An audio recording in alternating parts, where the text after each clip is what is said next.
হ্যাঁ বন্ধুরা, আমি এসে গেছি আমার ইউটিউব চ্যানেলে। আমি অসিত লাহিড়ী, তোমাদের গল্প দাদু। আমি তোমাদের তো বিভিন্ন সময় বিভিন্ন রকম গল্প বলি। আজকে যে গল্পটা আমি বলবো ঠিক করেছি, এই গল্পটার নাম হচ্ছে তারিণী খুড়ো ও বেতাল। তা শুরু করা যাক। আগেও তারিণী খুড়োর গল্প তোমাদের বলেছি, আজকেও একটা খণ্ড তোমাদের বলি। শ্রাবণ মাস, দিনটা ঘোলাটে। সকাল থেকে টিপ টিপ টিপ টিপ করে বৃষ্টি হচ্ছে। তারই মধ্যে সন্ধেবেলা তারিণী খুড়ো এসে হাজির। হাতের ভিজে জাপানি ছাতাটা সরাত করে বন্ধ করে দরজার পাশে সেটাকে দাঁড় করিয়ে রেখে তক্ত বসে তার সেই পরিচিত জায়গাটায় বসে একটা তাকিয়া টেনে নিয়ে খুড়ো বললেন, কই আর সবাইকে ডাক, আর নিকুঞ্জকে বল নতুন করে জল ফুটিয়ে এক কাপ চা করতে। আর জানিস তো লিকার চা, চিনি দুধ ছাড়া লিকার চা, সেটা তো নিকুঞ্জকে আর নতুন করে বলে দিতে হবে না। লোডশেডিং, তাই বসার ঘরে দুটো মোমবাতি জ্বলছে। তাতে থমথমে ভাবটা তো একদম কমেইনি, বরং বেড়েইছে। নিকুঞ্জের জল চাপিয়ে পাড়ার এবাড়ি সেবাড়ি থেকে ন্যাপলা, ভুলু, চটপটি সুনন্দকে ডেকে আনলো। ন্যাপলা এসেই বলল, এই বাদলা দিনে মোমবাতির আলোয় কিন্তু। বাকিটাও তারিণী করে বললেন, ভূতের গল্প তো না, মানে আপনার যদি স্টকে থাকে। দুটো গল্প তো অলরেডি বলা হয়ে গেছে। আমার স্টক, আমার যা স্টক আছে তাতে আরব্য উপন্যাস দুটো আরব্য উপন্যাস হয়ে যায়। তার মানে 2002 নাইটস। আমাদের মধ্যে ন্যাপলাই খুড়োর সঙ্গে তাল রেখে কথা বলতে পারে। আজ্ঞে হ্যাঁ, বললেন খুড়ো। তবে যে ভূতের গল্পই, এটা যে ভূতের গল্প সেটা অবশ্যই নয়। সবসময় ভূতের গল্পও বলা যায় না। এখানে বলে রাখি, তারিণী খুড়ো যে গল্পগুলো বলেন, গল্পগুলো এত জমাটি হয় যে গল্পগুলো গোল না সত্যি সে কথা কোনোদিন জিজ্ঞেস করি না। তবে এটাও জানি, এই 45 বছর ধরে ভারতবর্ষের নানা জায়গায় ঘোরার পরে পুরো স্টক অভিজ্ঞতা অফুরন্ত। তা আজকে কিসের গল্প বলবেন জিজ্ঞেস করলো ভুলু। আজকের গল্পটা ভূতেরও বলতে পারিস, আবার নাও বলতে পারিস, কঙ্কালের বলতে পারিস। কঙ্কাল আর ভূত যে এক জিনিস নয় সেটা তো জানতাম না। এক জিনিস সেটা তো জানতাম না। ন্যাপলা বলে উঠল, তুই আর জানবি কি রে ছোকরা, এই তো তোর বয়স। এক জিনিস না হলেও এক এক সময় এক হয়ে যায়।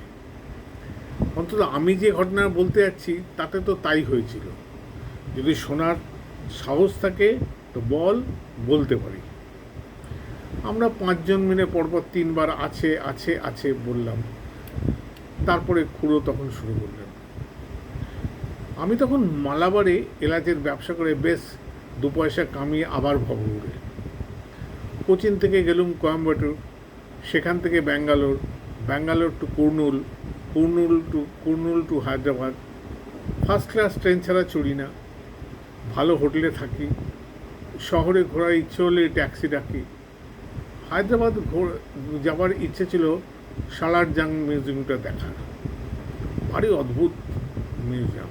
সেফ একজন লোকের সংগ্রহ থেকে একটা পুরো মিউজিয়াম হয়ে যায়, সেটা না দেখলে বিশ্বাস করা যায় না। মিউজিয়াম দেখে গোলকোন্ডা একটা ট্রিপ মেরে আবার বেরিয়ে পড়বো ভাবছি। এমন সময় লোকাল কাগজে একটা বিজ্ঞাপন দেখে মনটা চনমন করে উঠল। হায়দ্রাবাদি আর্টিস্ট ধনরাজ মাতন্ড একজন মডেল চাইছেন পৌরাণিক ছবি আঁকার জন্য। তোরা তো জানিস, রবি বর্মার নামও হয়তো শুনেছিস। জানিস কি না জানিস না, রাজা রবি বর্মা ট্রাভাঙ্কোরের এক রাজবংশের ছেলে।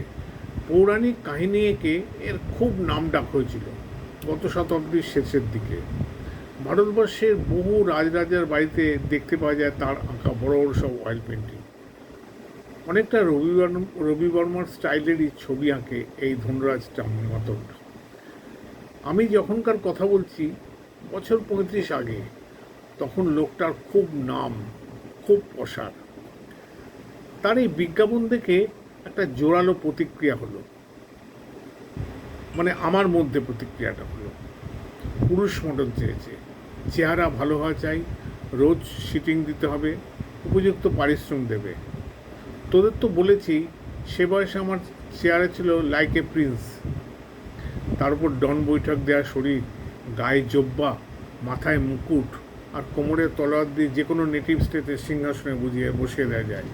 যাই হোক, অ্যাপ্লাই করে দিলুম, আর ডাকও এসে গেল 7 দিনের মধ্যে। নূতন খুঁড়ে দাড়ি কামিয়ে ভালো পোশাক পরে দুর্গা দুর্গা বলে বেরিয়ে পড়লুম এবং হাজির হলুম সেই মাতন্ডর অ্যাড্রেসে। বাড়িটা দেখেই মনে হলো এককালে কোনো নবাবের হাবেলি টাবেলি হবে। চারিদিকে মার্বেল, মোজাইকের নকশা ছড়াছড়ি। পৌরাণিক ছবিতে সে যে ভালোই রোজগার করে সেটা দেখেই বোঝা যাচ্ছে। উর্দিপাড়া বেয়ারা এসে আমাকে নিয়ে বসালো একটা সারি সারি চেয়ার পাতার ঘরে। দেখলাম সেখানে জোনা 5 ক্যান্ডিডেট অপেক্ষা করছে, যেন অনেকটা ডাক্তারের ওয়েটিং রুম। এদের মধ্যে একজনের চেহারা বেশ চেনা চেনা লাগলেও সে যে কে ঠিক বুঝতে পারলুম না। আমি বসার মিনিট খানেকের মধ্যেই সে লোকের ডাক এলো। বেয়ারা ঘরে ঢুকে বিশ্বনাথ সোলাঙ্কি বলাতেই চিনে ফেললুম লোকটা। ফিল্ম পত্রিকায় এর ছবি দেখেছি, কিন্তু তাহলে আবার চাকরির জন্য দরখাস্ত হলো, এ তো ফিল্ম করে। কৌতূহল হওয়াতে আমার পাশের বসা লোকটাকে জিজ্ঞেস করলুম, আচ্ছা, এক্ষুনি যিনি উঠে গেলেন তিনি বোধহয় একজন ফিল্ম স্টার, তা না?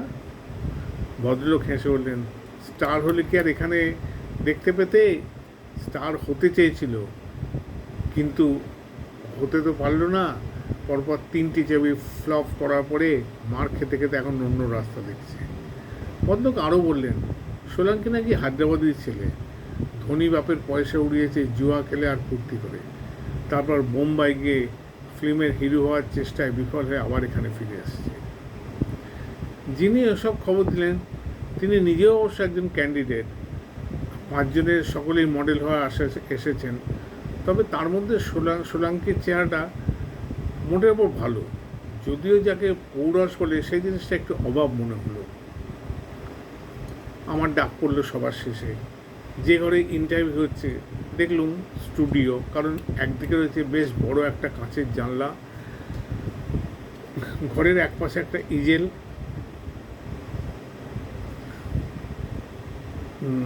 ডেস্ক পাতা, দুদিকে দুটো চেয়ার, আর তা একটাতে বসে আছেন মাতণ্ড সাহেব। সাহেব কতটা ভুল হলো না, কারণ ভদ্রলোকের ইংরেজিটা বেশ চোস্ত। শকুনি মার্কার নাক, ফ্রেঞ্চ কাট দাড়ি, মাথায় লম্বা ঢেউ খেলানো চুল নেমে এসে কাঁধ অবধি। পোশাক সম্ভবত নিজেরই ডিজাইন করা, কারণ জাপানি, সাহেবি আর মুসলমানি পোশাকের এমন খিচুড়ি দিয়ে আর দেখিনি। 5 মিনিট কথা বলে আর জামা খুলিয়ে আমার বাইসেপ, ট্রাইসেপ আর ছাতি থেকে ভদ্রলোক আমাকে সিলেক্ট করে নিলেন।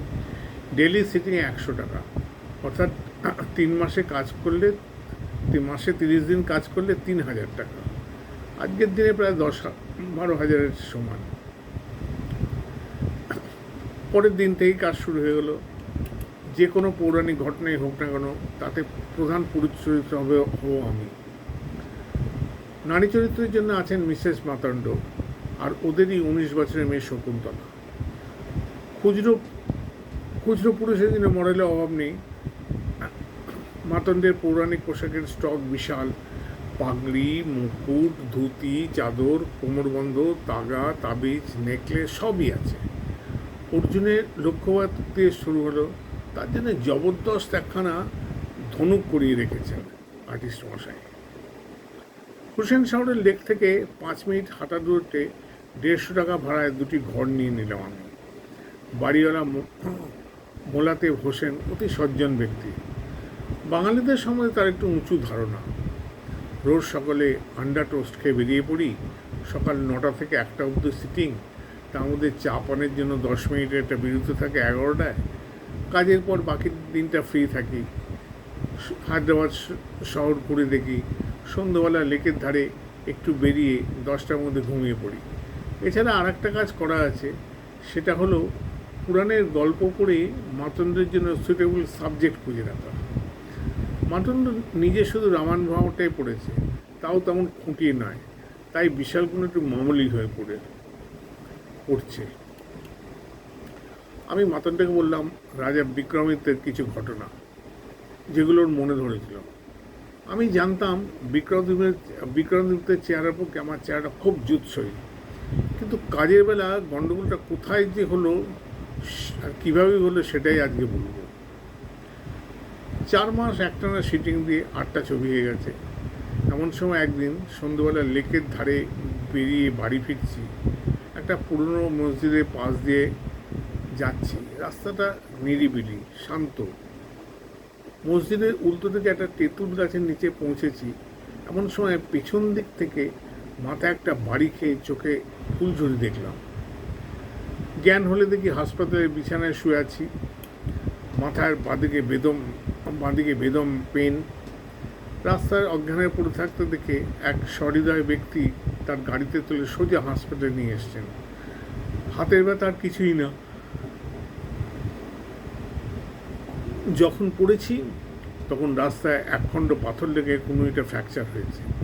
এখানে বলে রাখি যে অজ্ঞান অবস্থা আমার বেশ কিছু লোকসান হয়ে গেছে। আমার ওয়ালেটে যে 150 টাকা ছিল সেটি গেছে, আর আমার 700 টাকা দামের স্বাদের ওমেগা ঘড়িটা। পুলিশে কোনো খবর দিয়ে কোনো লাভ হয়নি, কারণ এ ধরনের ঘটনার আজকাল রাস্তায় আকচার ঘটে। হাত প্লাস্টার করে বিছানায় পড়ে থাকতে হলো 3 সপ্তাহ। জখম হওয়ার 5-7 দিনের মধ্যেই আমি মাতন্ডীকে একটা পোস্ট কার্ড ছেড়ে দিলাম আমার অবস্থা জানিয়ে। 3 দিনের মধ্যেই উত্তর এসে যায়, দুঃসংবাদ। মাতন্ড লিখেছেন, বিক্রমাদিত্য সিরিজের জন্য অর্ডার পেয়ে গেছে। সে অর্ডার এসেও গেছে। অমুক তারিখের মধ্যে 6খানা ছবি দিতে হবে, তাই সে অন্য মডেল নিতে বাধ্য হয়েছে। আমার মতে কোয়ালিফিকেশান নাকি তার নেই, কিন্তু নিরুপায়। সে এই সিরিজ শেষ হলে পরে প্রয়োজন হলে আবার আমার সাথে যোগাযোগ করবে, ইত্যাদি ইত্যাদি। যাই হোক, এই নিয়ে তো আমার কিছু করার নেই, তাই অগত্যা সময় কাটানো, যা হোক কিছু রোজগারের জন্য অন্ধ্র হেরাল প্রক্রিয়া একটু একটু লিখতে শুরু করলাম। 6খানা ছবি আঁকতে মাতন্ডর অন্তত 3 মাস সময় লাগবে। অর্থাৎ আমার প্রায় 9,000 টাকা লোকসান করে দিয়েছে এই হায়দ্রাবাদের গুন্ডা। কিন্তু 1 মাস যেতে না যেতেই আমার বাড়িওয়ালার কাছে টেলিফোন এলো মাতন্ড সাহেবের, আমায় নাকি তার ভীষণ প্রয়োজন। বেশ কৌতূহল নিয়ে হাজির হলো মাতন্ডর সেই স্টুডিওতে। ব্যাপারটা কি, আমায় একটা ভালো স্কেলিটন জোগাড় করে দিতে পারো? মাতন্ড সাহেব বললেন। 2-1জনকে বলে ফল হয়নি তাই তোমার কথা মনে পড়লো। যদি পারো ভালো কমিশন দেবো, আমার বিশেষ দরকার। জিজ্ঞেস করলাম, স্কেলিটনের প্রয়োজন কেন হচ্ছে? মাতন্ড বললেন, বেতাল পঞ্চমুখের ছবি আঁকবেন। বিক্রমাদিত্যের কাঁধে যে বেতাল হবে ছবির সাবজেক্ট। বেতালের গল্প আজকালকার ছেলেরা পড়ে কিনা জানি না, আমরা এককালে খুব উপভোগ করতাম। এক সন্ন্যাসী বিক্রমাদিত্যকে আদেশ করতেন, 2 ক্রোশ দূরে শ্মশানে শিরিষ গাছের যে একটা মরা ঝুলছে, সেইটাই তুমি আমার কাছে এনে দাও। বিক্রমাদিত্য শ্মশানে গিয়ে ঝুলন্ত মরা গলার দড়ি তলারের কোপে কেটে ফেলতেই মরা মাটিতে পড়ে খিলখিল করে হেসে উঠত। ছেলেবেলায় জিন্দালাস বলে একটা হিন্দি ফিল্ম দেখেছিলাম, এও হলো জিন্দালাস। এমন লাশ যার মধ্যে ভূত বাসা বেঁধেছে। এই ভূতে মারাকেই বলে বেতাল। বিক্রমাদিত্য বেতালকে কাঁধে নিয়ে সন্ন্যাসীর কাছে চলেছেন, আর বেতাল তাকে হেঁয়ালির গল্প বলছে। রাজা যদি হেঁয়ালার ঠিক উত্তর দেন, তাহলে মরা আবার তার কাঁধ থেকে শিরিষ গাছে ফিরে যাবে, আর যদি ভুল উত্তর দেন, রাজা বুক ফেটে মরে যাবেন। যাই হোক, আমি মাতন্ডীকে বললাম, কিন্তু সাহেব, বেতাল তো আর কঙ্কল নয়, সে তো সব দেহ। মাতন্ড বললেন, স্কেলিটন পেলে আমি ছবিতে তার গায়ে চামড়া বসিয়ে নিতে পারবো, কিন্তু স্কেলিটন আমার চাই। আমি বললাম, তোমার মডেল কঙ্কালকে কাঁধে নিতে রাজি হবে তো? হবে বই কি, তার সঙ্গে আমি কথা বলেছি, বললেন মাতন্ড। সে বলে তার কোনো ভয় ডর নেই, তুমি বলো তুমি জোগাড় করে দিতে পারবে কিনা। বললুম, I shall try my best, কিন্তু তবে এতে কিন্তু কিছু খরচা আছে। কাজ হয়ে গেলে আর কঙ্কাল ফেরত দিতে হতে পারে, এটাও কিন্তু মাথায় রাখতে হবে। মাতন্ড আমার হাতে 2,000 টাকা দিয়ে বললেন, এই কঙ্কালের 7 দিনের ভাড়া, এটা দাম নয়, আর তোমায় আমি দেবো 200, মানে কমিশন। স্কেলিটন পাওয়া দিনে খুব কঠিন, সেটা সকলেই জানে। যা পাওয়া যায় প্রায় সবই বিদেশে এক্সপোর্ট হয়ে যায়। কিন্তু তখন যে সহজ ছিল তাও নয়, বিশেষ করে হায়দ্রাবাদের মতন জায়গায়। আমি অনর্থক খোঁজাখুঁজি না করে সোজা আমার বাড়ি এলাকায় ব্যাপারটা খুলে বললাম। মোলাতেব সাহেব হায়দ্রাবাদে রয়েছেন 42 বছর। এখানকার নারী নক্ষত্র সব তিনি জানেন। আমার খরা শুনে কিছুক্ষণ ভুরু কুঁচকে বললেন, একটা স্কেলটনের কথা মনে পড়ছে বটে, তবে সেটা আসল না নকল না যন্ত্রপাতি লাগানো আর্টিফিশিয়াল কঙ্কাল সেটা বলতে পারবো না। আর সেটা এখনও সে লোকের আছে কিনা তাও জানি না। কে সে লোক? বাড়িওয়ালা বললেন, হোসেন সাহেব, এক ম্যাজিশিয়ান। আসল নাম কিনা জানি না, তবে ভোজরাজ নামে খেলা দেখাতো। তার মধ্যে ছিল একটা কঙ্কালের খেলা। কঙ্কাল তার সঙ্গে এক টেবিলে বসে চা খেত, তাস খেলতো, দুজনে পাশাপাশি হাঁটাচলা করতো। সে এক তাজ্জব ব্যাপার। খুব নাম করেছিল লোকটা, তবে বছর 15 তার কোনো হদিশ পায়নি। ম্যাজিক ছেড়ে দিয়েছে এটাই শুনেছিলাম। সে কি হায়দ্রাবাদের লোক? হ্যাঁ, তবে তার ঠিকানা জানি না। অন্ধ অ্যাসোসিয়েশনে জিজ্ঞাসা করে দেখতে পারো, তারা ফ্রি বছর ভোজরাজের খেলার আয়োজন করত। অন্ধ অ্যাসোসিয়েশনের কাছ থেকে ভোজরাজের এককালের ঠিকানা পাওয়া গেল। কিন্তু আশ্চর্য, গিয়ে দেখি ভোজরাজ এখনও সেইখানেই আছে। চকবাজারের মধ্যে একটা দোতলা বাড়িতে দুটি ঘর নিয়ে তিনি থাকেন। বয়স 80-85 হবে। মুখ ভর্তি একরাশ খয়েরি দাড়ি, মাথায় চকচকে টাক, গায়ের রং আবলুস কাঠের মতন।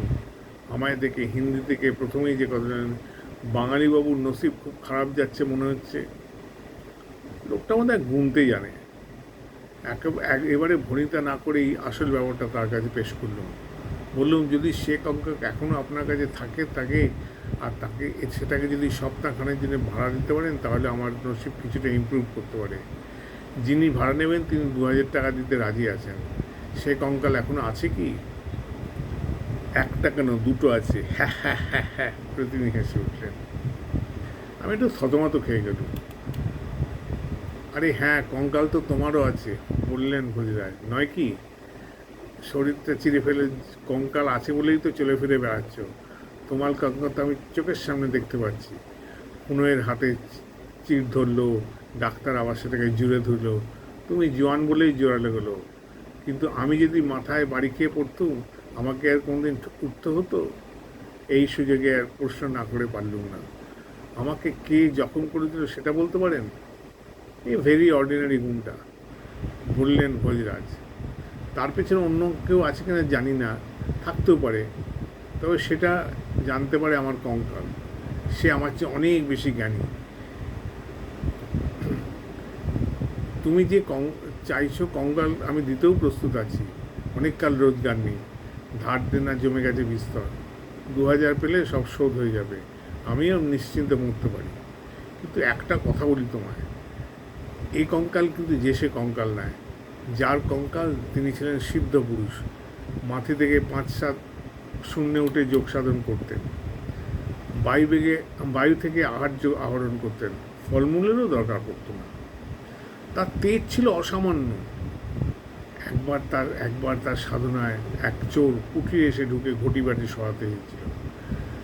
হাত বাড়ানো মাত্র আঙুলগুলো এমন বেঁকে যায় যে কুষ্ঠ হয়ে যায়। কেউটে সাপ ছৌল মারতে হলেও সাপ ভরসা হতো, বাবাজির কিছু হতো না। একটা কথা না বলে পারলুম না, কিন্তু এই বাবাজির কঙ্কাল তো আপনি বসানেছিলেন, একে দিয়ে ভেলকি দেখাতেন স্টেজে। তখন তিনি বললেন, তবে বলি শোনো, বললেন ভোজরাজ। কঙ্কালকে আমি কোনোদিন বসে আনিনি, এসবই তার খেলা। অন্য যা ম্যাজিক দেখাতাম সেগুলো কিছু না, সব যন্ত্রপাতির কারছাড়ি। লোকে ভাবতো কঙ্কালের মধ্যে বুঝি কলকব্জা আছে। আসলে কঙ্কালের যা কিছু ক্ষমতা সবই গুরুজির কৃপায়। মনে মনে তার শিষ্য আমি একটা 10 বছর তার পদসেবা করি। তখন আমার বয়স তরুণ। ম্যাজিক সম্বন্ধে একটা কৌতূহল ছিল এই পর্যন্ত। গুরুজি আমাকে একবার কোনো নোটিশও দেননি। তারপর একদিন হঠাৎ আমায় চলেন, বেটা তোর উপর আমি খুব খুশি হয়েছি, তো তুই এখন সংসার ত্যাগ করতে যাসনি, তোর অনেক কাজ আছে, তুই হবি ভোজবাজির রাজা, তোর নাম হবে। যে কাজ করবি সেই কাজে আমি তোকে সাহায্য করব, তোর সেবার প্রতিদান দেব, তবে সেটা এখন নয়, আমি মরার পরে। আমি বললাম, সেটা কীরকম করে হবে, যদি যদি বুঝিয়ে দেন। গুরুজি আমাকে সন তারিখ বলে দিলেন, এই দিনে যাবি তুই নর্মদার তীরে মান্দাতা শহরে, সেখানে শ্মশানে দেখবি একটা বেল গাছ, সেই বেল গাছ থেকে নদীর ধার ধরে পশ্চিমে চলে যাবি 999 পা, সেখানে দেখবি বনের মধ্যে একটা তেঁতুল গাছ, একটা বাবলা গাছের মধ্যে আকন্দ ঝোপের পাশে একটা কঙ্কাল, সেটাই আমি। সেটাকে তুই নিয়ে যাস, সেটাই সাহায্য করবে তোর কাজে, তোর আদেশ মানবে, তোকে দেখে বাহবা দেবে। তারপর কাজ ফুরিয়ে গেলে সেটাকে নদীর জলে ফেলে দিবি। যদি তখনও কাজ বাকি থাকে সেটা জলে ডুববে না, তখন আবার তুলে এনে তোর কাছে রেখে দিবি। সব শুনে ভোজরাজকে দিলাম, ওটা জলে দেওয়ার সময় কি এখনও আসেনি তাহলে? ভোজরাজ বলল, না আসেনি, একবার মুসির জলে ফেলে দিয়েছিলাম, ডোবেনি। এখন বুঝতে পারছি তোমারই অপেক্ষায় ছিলাম। তোমার কর্কট রাশিতে জন্ম তো? বললুম, হ্যাঁ। পঞ্চমী তিথি? আজ্ঞে হ্যাঁ। তবে তুমিই সেই লোক। অবশ্যই রাশি আর তিথি না মিললেও তোমাকে দেখেই মনে হয়েছিল তুমি সিধে লোক। বাবার কঙ্কাল হিলেটা তোমার হাত দিয়ে হলেই ভালো হবে। আমার বিশ্বাস বাবারও তোমাকে দেখে ভালো লাগলো, তিনি সাচ্চা লোক পছন্দ করতেন। তাহলে এখন কি করতে হবে? আগে ওই বাক্সটা খোলো। ঘরের কোণে একটা বড় সিন্দুক বাস্ক দেখালেন, বুঝলাম। আমি গিয়ে ডালাটা খুললাম। ভেতরে কিং খাবারের কাজ করা একটা গাঢ় নীল মখমলের একটা কাপড় দিয়ে হাঁটু হাঁচ করে কঙ্কালটা শোয়ানো রয়েছে। ভোজরাজ বললেন, ওটাকে তুলে বাইরে আনো। দেখলাম মিহি তার দিয়ে সুন্দর করে কঙ্কালের হাড়গুলো পরস্পরের সঙ্গে পেঁচানো রয়েছে। পাঁজরটা দুহাত দিয়ে জাপটে ধরে কঙ্কালের বাইরে আনলুম। ভোজরাজ বললেন, ওটাকে দাঁড় করালুম। বললেন, এবার দুটো হাত ছেড়ে দাও। হাত সরে আনলুম। সঙ্গে সঙ্গে আমার চোখ টেরিয়ে গেল, কঙ্কালটা নিজেই দাঁড়িয়ে আছে, কোনো সাপোর্ট নেই, কোনো কিছু দিয়ে ঠেকনা দেয়া নেই। এবার ওটাকে গড় করো, এটা তোমার কাজ, এই কাজের জন্য ওটাই এখন তোমারই সম্পত্তি। কাজ যে কি আমি জানি না, তবু রিক্স না নিয়ে গড় না করে একবার ষষ্ঠাঙ্গ হয়ে শুয়ে একদম কঙ্কালের সঙ্গে শুয়ে প্রণাম করলাম। যা করছো তা বিশ্বাস করে করছো তো? জিজ্ঞেস করলেন ভোজরাজ। বলল, আমার মনের সব কপট খোলা। আমি হাঁচি কাছি টিকটিকি ভূত প্রেত দৈত্য দানা বেদ বেদান্ত আইনস্টাইন সব মানি। ভেরি গুড, এবার তুমি ওটাকে নিয়ে যাওয়ার ব্যবস্থা করো। দেখো যেন গুরুজির মনোবাঞ্ছা পূর্ণ হয়। কাজ হয়ে গেলে ওটাকে মুসি নদীর জলে ফেলে দিও। কঙ্কাল পেয়ে অত্যন্ত খুশি হয়ে মাতন্ড আমাকে 200 জায়গায় 500 টাকা বকশিশ দিয়ে ফেললেন। তা বললেন, আজ সন্ধ্যায় কী করছো? বললাম, কেন বলুন তো? আজ বিক্রমাদিত্যের ছবি আঁকার শুরু করব, তুমি এলে ভালো হয়। আমি জানতাম তো আপনি সকালে ছাড়া ছবি আঁকেন না, এটার জন্য স্পেশাল ব্যবস্থা। বললেন মাতন্ড, ছবির জন্য যে মুডটা চাই সেটা রাতেই ভালো আসবে। আর দৃশ্যটার জন্য আমি নিজে প্ল্যান করে একটা লাইটিংয়ের ব্যবস্থা করেছি, সেটা আমি তোমাকে দেখাতে চাই। কিন্তু মডেল যদি আপত্তি করে? তুমি যে ঘরে আছো সেটা তো সে জানবেই না। তুমি ঠিক 7টার সময় স্টুডিও এসে ওই কোণটাতে চুপটি করে দাঁড়িয়ে থাকবে। আলোগুলো সব মডেলের ওপর ফেলা হবে, তার পেছনে কী আছে সেটা সে দেখতেই পাবে না। এককালে আমি যে থিয়েটার করেছি, জানতাম ফুটলাইটের পেছনে দর্শককে প্রায় দেখাই যায় না, এও সেই ব্যাপার। আর আমি রাজি হয়ে গেলাম। একটা ধূপপুকুনির ভাব নিয়ে 7টার ঠিক 5 মিনিট আগে হাজির হলাম মাতন্ড সাহেবের বাড়ি। ওর মাদ্রাজি চাকর শিবশরণ আমাকে দরজা ফাঁক করে ভেতরে ঢুকিয়ে দিল স্টুডিওর ভেতরে। মডেল জায়গা এখনও খালি, তবে লাইটিং হয়ে গেছে এবং সত্যিই দারুণ তারিফ করার মতন ব্যাপার। যে শ্মশানে ভূত পেশাচের নৃত্য নাচছে সেখানে এরকম আলোরই দরকার। দুর্দান্ত আলোর সেটিং। মাতন্ড উঠে আসে ক্যানভাসের পাশে, তার পাশে একটা জোরালো ল্যাম্প। সে আমাকে আর চোখে দেখে একটা বিশেষ দিকে নির্দেশ করল। সেটা হলো স্টুডিওর সঙ্গে লেগে থাকা একটা ঘরের দরজা। বুঝলাম ওই ঘরেই মডেল তৈরি হচ্ছে। আর একটা জিনিস দৃষ্টি গেল, সেটা হলো কঙ্কাল। একটা হ্যাট স্ট্যান্ডের ডাঁটি ধরে সেটা ঝুলছে, তার গায়ে ভৌতিক আলো পড়ে সেটা আরও ভৌতিক দেখাচ্ছে, তার সঙ্গে ভৌতিক হাসি। তোরা লক্ষ্য করেছিস কিনা জানি না, 32 পাটির দাঁত বেরিয়ে থাকে বলে যে কোনো ফুলের দিকে চাইতেই মনে হবে সেটা যেন হাসছে। একটু খুট করে একটু শব্দ হলো, অন্য ঘরের দরজার দিকে চোখ গেল। তরোয়াল হাতে রাজপোশাক পরিত বিক্রমাদিত্য বেরিয়ে এসে দরজা খুলে দিল। পাকানো গোপ, কালপাট্টা, লম্বা ঢেউ খেলানো চুল, কোনো ভুল নেই। মনটা হু হু করে উঠল, কারণ এই পাটটা আমারই পাওয়ার কথা। দ্বৈত দুর্বিপাকে ফসকে গেল। রাজা এসে স্টেজে আলো নিয়ে দাঁড়ালেন। মাতণ্ড গিয়ে তার পোজ আর পজিশন ঠিক করে দিয়ে এলেন হ্যান্ডস্ট্যান্ডের দিকে। কঙ্কালটাকে নামিয়ে সেটা মডেলের কাঁধে চাপিয়ে দিলেন। এইটার হাত দুটো তোমার কাঁধের ওপর দিয়ে সামনের দিকে ঝুলিয়ে দাও, আর পা দুটো কোমরের দুপাশ দিয়ে নিয়ে এক এক করে তোমার বাঁ হাত দিয়ে চেপে দাও। দেখলুম মাতণ্ড ইনস্ট্রাকশন পালন করলে লোকটা সাহসের প্রশংসা করতে হয়। মাতণ্ড সাহেব ছবি আঁকা শুরু করলেন। প্রথমে চারকোল দিয়ে যে স্কেচ করবেন, তার উপরে রং চাপানো হবে। এর আগে আমি তো মডেল হতুম, তাই আঁকাটা কেমন হচ্ছে সেটা দেখার সুযোগ ছিল না। আজ দেখলুম মাতণ্ডের হাতের কাজ নিপুণ, সত্যিই নিপুণ হাতের কাজ। মিনিট 5 হয়নি, হঠাৎ মনে হলো স্টেজের দিক থেকে একটা গোঙানির শব্দ পাচ্ছি। আর্টিস্ট এত মশগুল যে তার কানে শব্দটা যায়নি। সে খালি বলছে স্টেডি স্টেডি, কারণ রাজা অল্প অল্প দুলতে শুরু করেছেন। আর্টিস্টের আদেশ সত্ত্বেও দেখলাম মডেল স্টেডি থাকতে পারছে না, সে এপাশ ওপাশ করছে, আর তার মুখ দিয়ে একটা শব্দ বেরোচ্ছে যেটা গোঙানি ছাড়া আর কিছু বলা যায় না। What's the matter? বিরক্তির সঙ্গে মাতণ্ড প্রশ্ন করলেন।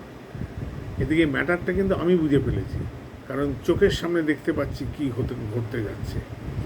কঙ্কালের হাত দুটার ঝোলানো অবস্থা নেই, সেটা ধীরে ধীরে ওপরে উঠে এসে মডেলের থুতনির নিচে এসে ক্রমশ একটা ভয়ঙ্কর আলিঙ্গনে পরিণত হচ্ছে, আর সেই সঙ্গে পা দুটো জুড়িয়ে ফেলেছে কোমরটাকে।